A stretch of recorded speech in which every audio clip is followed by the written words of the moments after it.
Friendship isn't the big things, it's a million little things. Hello there friends, and welcome to this, another episode of A Million Little TV Shows podcast. This is where we break down and discuss episodes of TV shows that you may not have even heard of. I believe these TV shows need a little more love, and that is what this platform is here to do. Each week we will be covering different shows from all over the globe. We'll be breaking down each episode, giving you the main highlights, and going through it bit by bit. But for now, I think it's best that we find out what's on the menu today.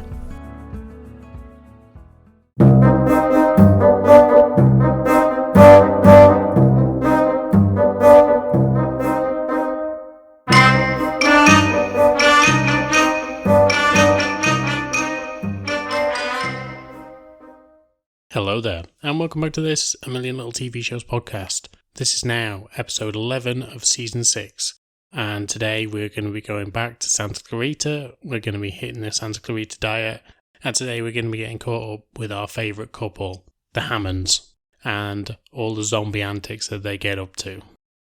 Now, I hope you're all doing well out there. I hope you're enjoying the show. I hope that you've listened to the National Treasure episode, which I did with Aubrey and Emily. It was a great episode, it was such fun to do, and I was so stoked to be asked to go on it. I also hope that you are subscribing to Patreon as well. It means a lot. It obviously means I can do more with the podcast, and I'm thinking about doing a few other things. I've got a few other thoughts up my sleeve at the minute, so I'm looking into doing those as well. But until I know more, I can't say more. But as for today, let's get into it. So, this is Santa Clarita Diet, Season 2, Episodes 4 to 7.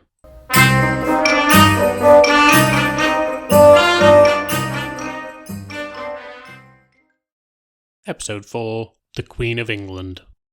Now that everything is sort of back to normal with Joel and Sheila, Joel just wants to get back to a normal life, basically. Even though, obviously, his wife is a zombie. He just wants to do menial tasks like building shelves and just be able to enjoy the small things in life.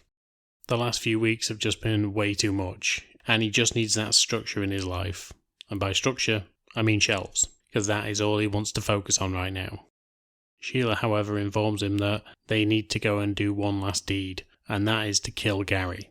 After they've given this deed to his niece Kayla, she has now gone off to Lake Michigan and she is living her life. And so they give Gary the option. They can take him out to a nice spot in the mountains somewhere, and they can kill him out there. Or, since he was such a bad guy in his life, they can put some porn on and he can watch some women go at it before he takes a bullet. Gary, however, goes for option 3. He tells Joel and Sheila that now he doesn't want to die. He wants to be a better person, and he wants to watch Kayla and her daughter grow up. He can do that through Facebook and Instagram, and all he needs is access to an iPad. And so now Joel and Sheila both have a dilemma on their hands. They need to get rid of him. They can't have this bodiless head in their basement for the rest of their life. But also, they're worried that because he now wants to live, it's going to be a lot harder to take his life. Or his unlife. His undeath? Anyway, we'll figure it out. Abby, however, tells her parents about the fact that she's met Ramona, and that Ramona is also a zombie. Ramona is absolutely unsure of how she got to be this way, so it's a mystery to both Joel and Sheila as well. So they need to go over and see her. Abby tells them that she wants to go with them, but they tell her she can't. She has to go to school. It's about time someone in that family started to be normal. And so she goes to school and does exactly that. She has a normal day, helping out friends and just dealing with the usual school stuff. Joel and Sheila go over to see Ramona, and as they sit down with her, they ask her about how she came to be the way that she is. She says she can't remember, but it happened about 3 weeks ago, which is exactly the same time that it happened to Sheila. So this is great. This is a lead for them both. They can try to understand what actually happened that day. As they start to break down what happened, they actually find out that the life that Ramona had was totally different before. She seems very low energy and very chilled out most of the time. But before this, she was actually an auctioneer. And of course, as you know, if you've seen an auctioneer, they have this very rapid sense about them. And so Ramona just wanted the whole world to just slow down for her. So once she became a zombie, that's what she got. They start to think about what happened with the others. And Sheila wanted to be more high energy and more in love with life. And that's what happened to her. Gary was this pervert before, and now he's a good guy because that's the person that he wanted to be. And so it seems that they are giving the people their second life as a version of themselves that they saw in themselves. When Ramona asks Sheila about the ball that she coughed up, Sheila tells her that they've put it in the freezer because she didn't know what to do with it. But Ramona asks, why the freezer? Doesn't it get lonely? And because they don't understand what she means, Ramona shows them. She takes them over to a tank that has this little meatball in it, and she taps on the glass. As she does, 8 legs shoot out of this meatball, and it begins to crawl all up inside of the tank. And Sheila realises that whatever it was that was inside her was alive, and potentially could still be. After Sheila and Joel go and see Ramona, Ramona realises that she needs someone in her life, because she was the one who actually killed the runners and left body parts in the park. So she knows that she has to start being more careful, very much like Sheila is. But to do that, she needs a partner in crime, someone like Joel. And of course, someone like Eric would be an ideal substitution for Joel. And so she goes over to see him and make up with him. But when she hugs him, she tells him that she's glad to have him back and will keep him forever, which instantly freaks him out, which it obviously would. Her intention is to stay with him for as long as he is alive. Abby, however, while at school, hears about one of the boys who's being mean to another girl in the school, essentially sending out text messages that this girl had sent him overnight because he'd broke up with her. And so while everyone's laughing around the school, Abby decides to take action. She picks up a tray, walks over to him, and batters him around the face with it, and then goes and sits with this other girl. This is now who Abby is, and she shows as much later on.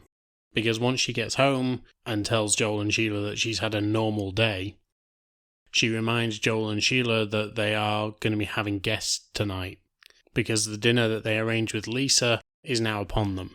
And so they start rushing around trying to get everything sorted. Whereas just before that, they were researching what Ramona called Mr. Ball Legs, as in this spiderous creature that came from this meatball that was inside them previously. And while they're looking in the Serbian book that they got in the last season, they actually find it on a shield of a knight. And they're not sure if it's a knight that is undead or whether it is a knight who fights the undead. And so there is even more mystery around this now. Once they finish getting prepared for Lisa's arrival, the door goes, and it turns out to be Ramona and Eric. Eric tells them that his mum is coming over later, but it's just going to be them two for now.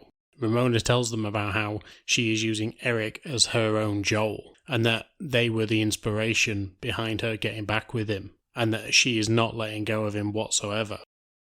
Sheila, Joel and Abby reconvene in the kitchen and start to talk about this, because she can't just take someone.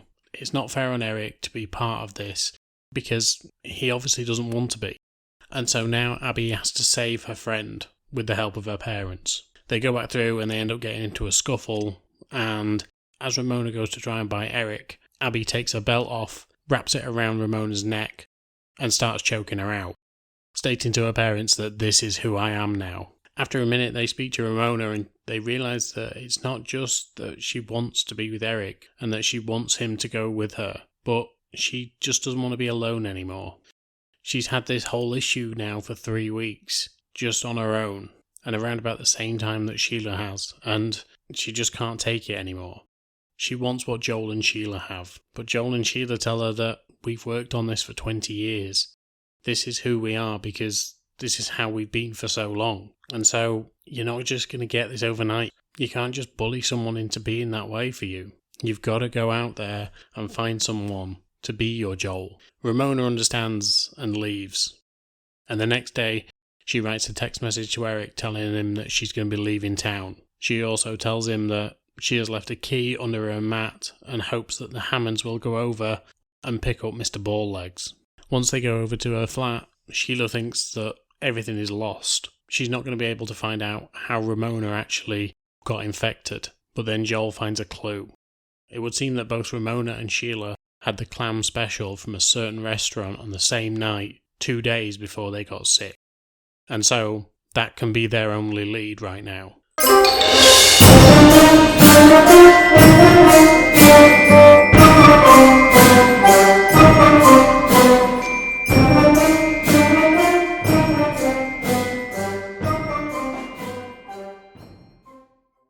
Episode 5, Going Pre-Med.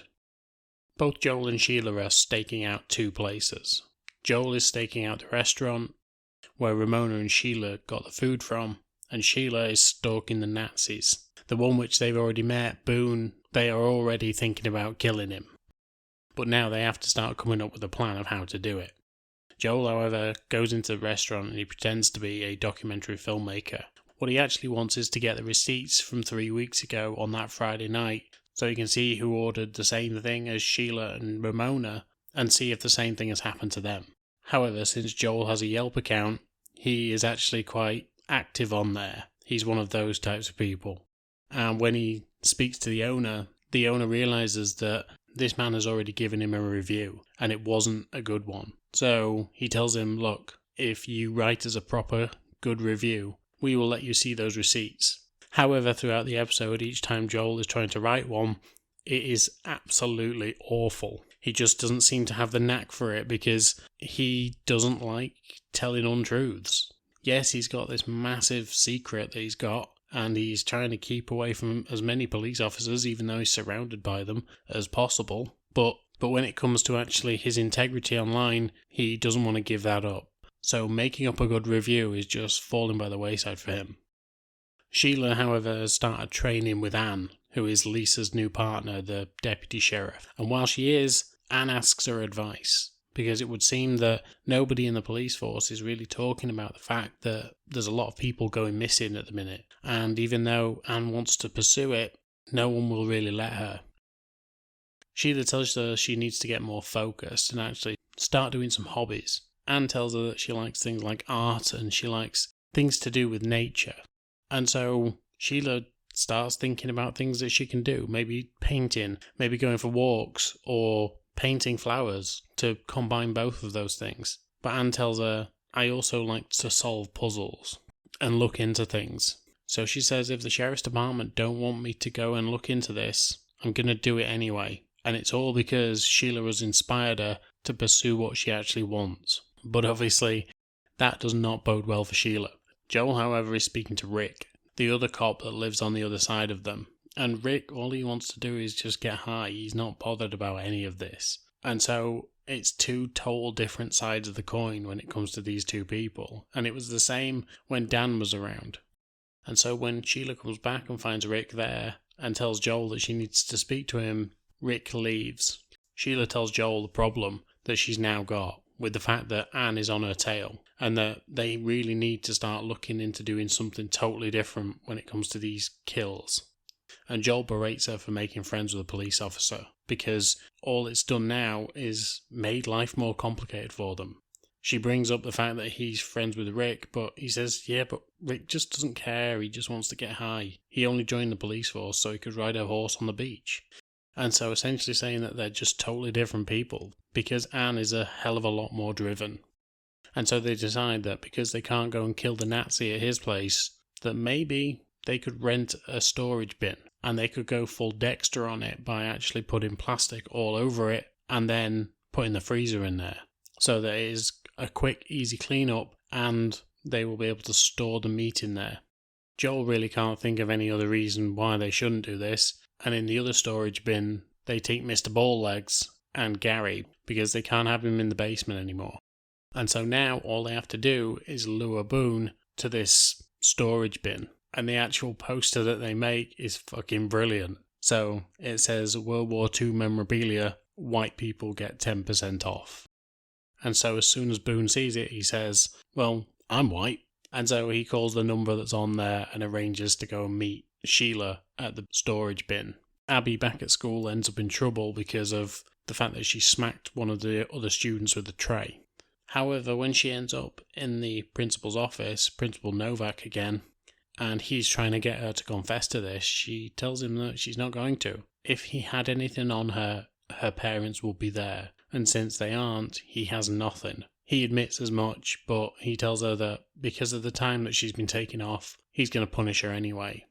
At that point, Eric comes in, and since he's quite a popular student with the actual teachers, and especially the principal tries to suck up to him.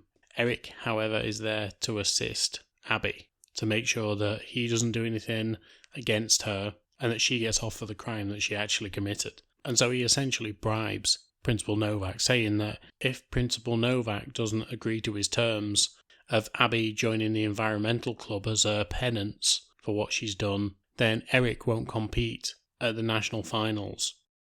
And so instantly Principal Novak backs down and lets Abby off as long as she joins the environmental club. While Joel is trying to put this review together, he's back at work, and all of a sudden in walks Ron, the same Ron that was in the psych ward with him. And as soon as he sees Sheila, he says, "Is this your wife?" You know, the zombie, and starts making all manner of noises like a zombie would, the atypical zombie noises. Sheila is absolutely pissed off with Joel for this because he has essentially berated her before because of this whole relationship with Anne, but when he was inside, or when he was in the psych ward, he was just telling anyone that his wife was a zombie.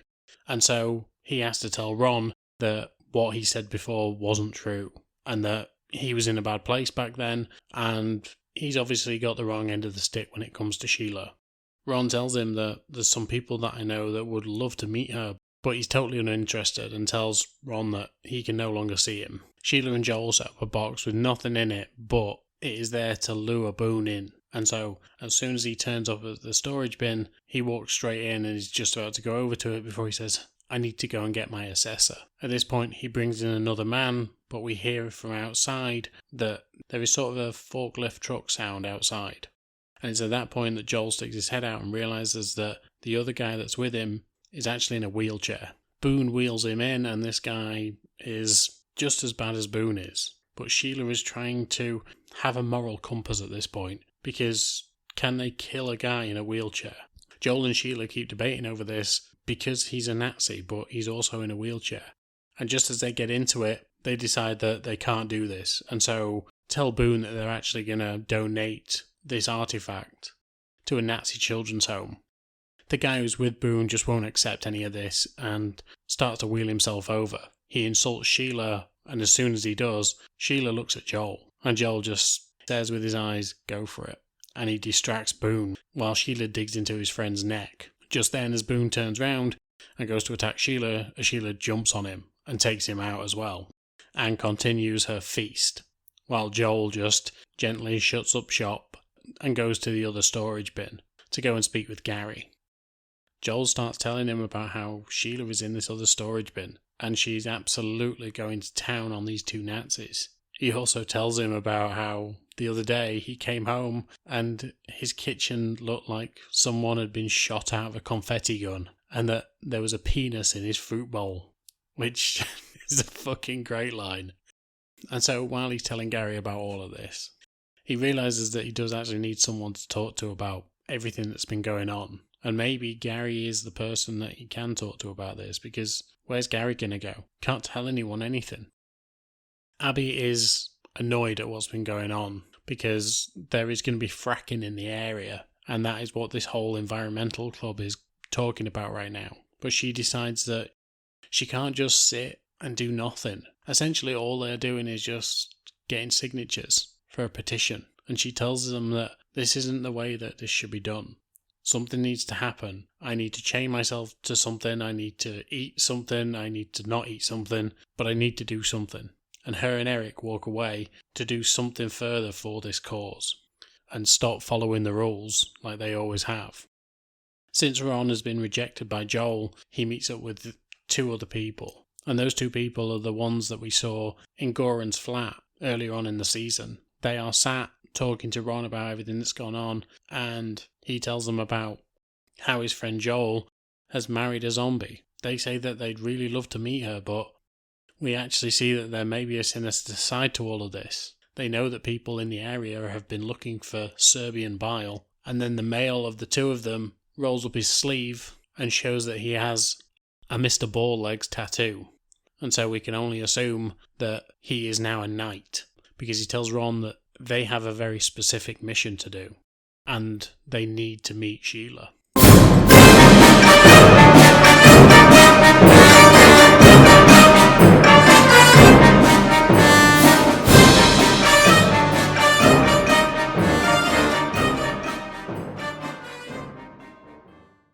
Episode 6, Passion. And so Joel and Abby are finally finishing up looking for these receipts. And when they do, they find out that there are 3 people. Sheila, Ramona, and an old man named Colonel Ed Thune. Joel suggests that they need to go and see this Ed Thune straight away so they can find out if it is the clams, and then they can start putting this whole mystery together. Sheila, however, knows that she has a big day ahead of her and tells him that they can't do it today because they need to go into a meeting with Carl and an investor for this big contract that they've signed on for. Joel tells her that he is adamant that he needs to go and see this Ed Thune today. They need to get this sorted, and if he is a zombie, then they need to deal with it. But before they head out, Abby asks Joel for some advice, because it turns out that she's got a date with a guy named Sven, who she met in the last episode, who praised her for hitting that kid in the face. And so she asks about Eric. She asks whether she should be the one who tells Eric that she's dating this guy, or does she not? Does she just keep him in the dark? Joel suggests that maybe she should tell him, because if he found out that she was seeing this guy and she wasn't the one who told him, he'd be a little bit heartbroken by that. So it would be for the best that it came from Abby. She heads over to Eric's and talks to him about this and tells him exactly that she's going on a date. He, however, is trying to get some intel on this fracking site. Abby has this idea that they're going to break in and use this signboard that's there to advertise a message about fracking, but they can't get any decent, clear images of the actual site that they're on, and so they need to go down there and check it out.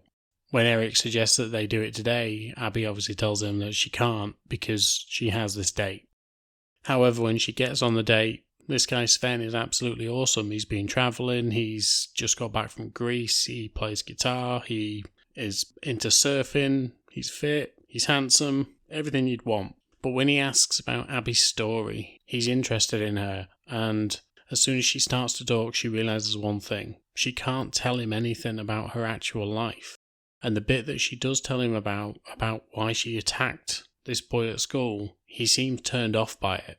And she realises that she really can't talk to anyone apart from one person, and that's Eric. She heads back over to his place and apologises for this, that she went on this date, but now she knows that he is the one that she can trust from now on.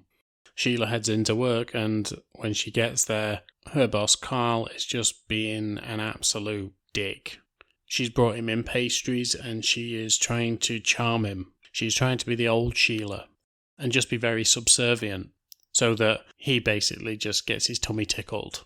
But even though when she's there and she's trying to suggest things that would be a better idea or a better fit for the actual project that's going on, Carl just won't listen to anything that she's saying. And this really seems to be stressing her out, to the point where one of her eyes during the initial meeting that they're having pops off to the side. She goes to see Eric about this, and Eric tells her that if she's under stress, it might change her physical features, because it can do with other people. People can come out with hives, or they can end up feeling ill, or whatever it is, and that may be just a symptom of what's happened.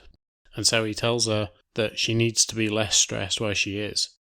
And so then she heads into the meeting with the investor, and when she gets there, this investor wants something a bit more dynamic, a bit more what Sheila was trying to pitch in the meeting earlier. And when she tries to speak up, Carl just shuts her down. And so she just decides to be this subservient woman that Carl wanted her to be. But all this time, she just wants to bite his head off, and she probably could.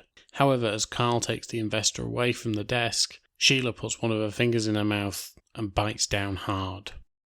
Joel, however, goes over to this colonel's house, and when he gets there, he can't see anything that would indicate that this man is an actual zombie. He heads up to the house and makes up a cock and bull story about him being a lawyer, and that he's going to take this restaurant to court. The colonel invites him in, but all throughout this whole exchange, the colonel is just acting a little bit weird. He keeps asking Joel to come further and further into the house. For instance, Joel walks in, he goes into the living room after a very forceful approach from the colonel, and then the colonel asks him to go into the kitchen, and he forces him in there as well. and then he asks him to come to the basement, and he feels like he's being forced. Even though all the evidence that's in the house is actually proving that this man isn't a zombie. The fridge and freezer doesn't contain body parts. There are Danish pastries in the kitchen that Joel watches the Colonel eat, and so he believes that this man isn't a zombie at all. The Colonel tells him that it was a woman that he was actually dating that ate the clams that night, and that maybe he needs to speak to her. And so he's looking everywhere for this phone number of this woman, and when he gives it to Joel, Joel goes to walk out. But just before he does, he shakes the Colonel's hand, and as Joel pulls away, the skin of the hand peels away, revealing just the muscle and bone of this man's hand. And so Joel realises that this is actually a zombie. He tries to tell him that they've got a serum that will help him from stopping going feral, but it's too late, it seems. He comes after Joel, and Joel has a pickaxe with him, or it's actually a hammer with a knife taped to it. And just before the Colonel can kill Joel, Joel does exactly the opposite and takes the hammer to this old man's head. And as Joel is sat in the room, the Colonel's version of Mr. Balllegs comes scuttling towards Joel, and he hits that with the hammer as well. Once he heads back to the house, he tells Sheila exactly what's been going on. She's shocked about how confident Joel has been about all of this, as he's telling her this whole story. But then he asks her how her day has been, because she seems a little bit off, and she tells him that there was an incident. He says, "Oh God, you didn't bite anyone, did you?" And she says, "Yeah," as she removes some rubber gloves that she's wearing, revealing that one of her fingers is hanging by a thread.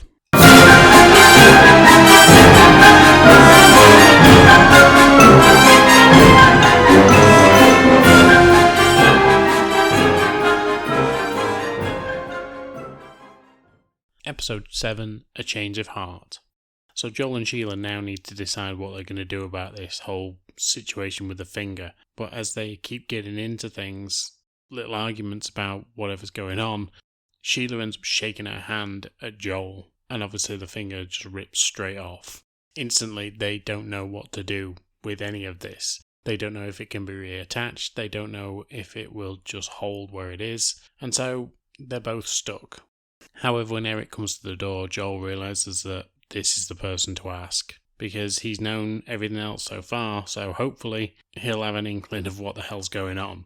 Joel brings him in, and he just basically straps her finger up, hoping that because it didn't fall off like her toe did, which, by the way, she keeps in a drawer in the kitchen, just the spare parts drawer, suppose. We've all got one in our house, but I can't be sure that many of us have got a toe in there. But because this particular body part has been severed off, that maybe it can be reattached. Once he straps it up, she is able to move it, but it still is seeping. Sheila explains the situation to Eric about the fact that it's because of Carl that she's so stressed out. He tells her that maybe they can just send Abby round with the tray.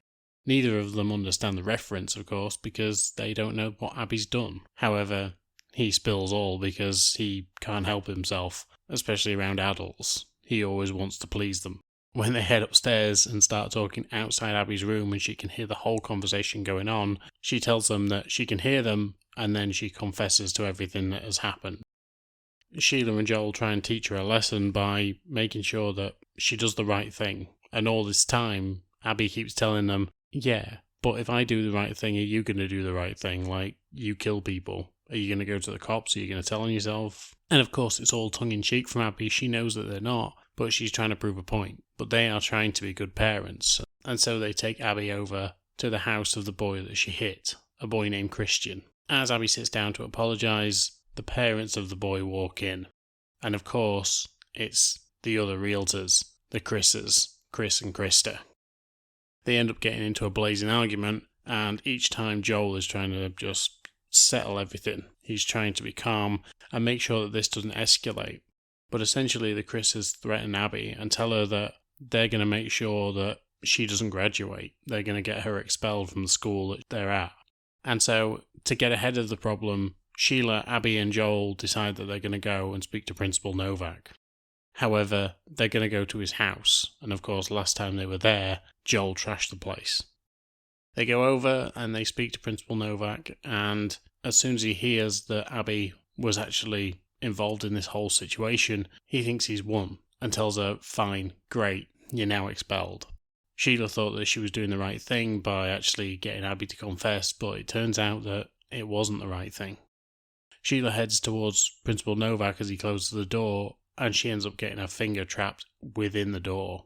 It ends up on the other side, and when Principal Novak sees it, Sheila decides to change the plan. They get the finger back, and she tells Principal Novak that she will sue if they don't let Abby back into the school. He tells them that she can have 3 days suspension, but she will be ultimately let back in. And Joel, Sheila and Abby all walk away, satisfied with this. Eric, however, has got himself into a real pickle, because he just wants to help out Sheila and Joel, and so he's gone over to the restaurant, pretending to be the son of a father-son business that sells clams, because they want to find out who the actual supplier is of the restaurant's clams, so that they can further go into the investigation as to what happened to Sheila. However, when he speaks to the owner just rejects him and kicks him out of the restaurant. And so Eric decides that he's going to sneak in the back door and try to find out who this actual distributor is. But once the restaurant owner actually sees him again in the back office, he shouts at Eric, and Eric closes the door on him and locks it, so the owner can't actually get in. Eric then rings Joel and tells him that he's locked in the restaurant. Joel believing that he has been locked in the restaurant, not that he is locked in the restaurant at his own hand. And so once he gets there, he manages to find him, but has to confess everything to the actual restaurant owner apart from the fact that his wife's a zombie. So he tells him that there's going to be no documentary made and that he and Eric aren't father and son. But as he bails him out, Joel actually finds out some vital information, and that is the name of the distributor that actually brought the clams in that day. Sheila once again is stressed out because she has this investor meeting, but the fact that Carl isn't going to be there helps her out exponentially. And so when she heads over to this meeting, thinking that this is all going to go well, Carl ends up driving up. He starts to be a real dick to her again, and as Sheila goes to start biting her nails, she tells herself no. She grabs a stress ball and starts to use that, but then she closes her eyes. When she opens them again, she is sat on the drive in her car with blood all over her face. Joel informs her it's now 4 o'clock in the morning, and the meeting was at 4 in the afternoon yesterday. Where has she been and what has she been doing? Obviously she's been eating someone. She tells him that she was just sat in the car park waiting to have the meeting with the investor, and then she got out a stress ball, and as she pulls her hand into the screen, you see that there isn't a stress ball in there, but it's a heart. So once again, this show just keeps me laughing. It really does. Some of the things that Abby does in the actual show are just incredible. I think Liv Hewson's so good in this role. And when we have an episode like this one where the three characters are together, the three main characters, obviously Eric is a main character as well, but when we have those three together, it's just a joy because they're so funny. They really are fantastic characters and they are written so well. And I don't know how much ad-libbing was going on, but if there was any, it's seamless. It really is. The show is such a fun show. And I really do enjoy watching it. I'm going to try not to be too over the top with this because I really want to just get on to the next 2 episodes. And I'll give a final review in the actual last episode of this because this season's been so great. But I wanted to say something about the last episode because the three of them together, they bounce off each other so well, and it's such a shame that this didn't carry on for any more seasons than it actually did. But that's what I'm here for. That's what this is for, this podcast, to enjoy the shows that have fallen by the wayside, that have been there, that have been fun, that have been good. And, you know, the miniseries that don't get enough love, like the Post Office one, and like the one that's coming up next, which is going to be called Criminal UK. However, that is me done for today. So I hope you're all doing well out there. Please go over to the Patreon. It would mean the absolute world to me. And it really makes this podcast possible. And I promise you, if you don't like Game of Thrones, there will be something over there sooner or later that you will like. Like I've said, the Harry Potter series is going to be going on there. I'm hoping I'm going to cover Ted Lasso at some point, and I'm going to cover Stranger Things. But there's going to be plenty of other things over there as well. So, I am done for today. Go catch me on National Treasure Hunt podcast. But until next time, I will speak to you soon. Bye.